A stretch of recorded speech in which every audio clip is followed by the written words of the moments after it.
In this video, I'm going to show you how you can easily delete YouTube Shorts from your channel.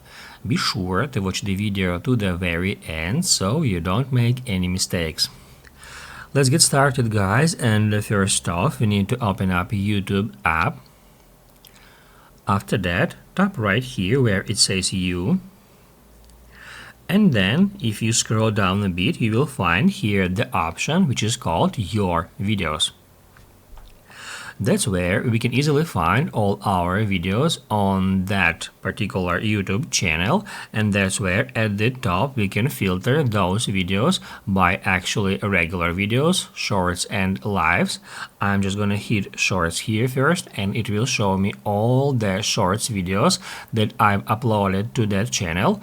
And basically, guys, once we find a short video we would like to remove, just hit right here at these three dots and then hit delete.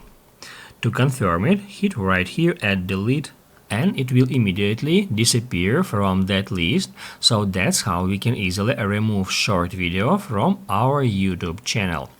If this video was helpful for you, don't forget to hit the like button.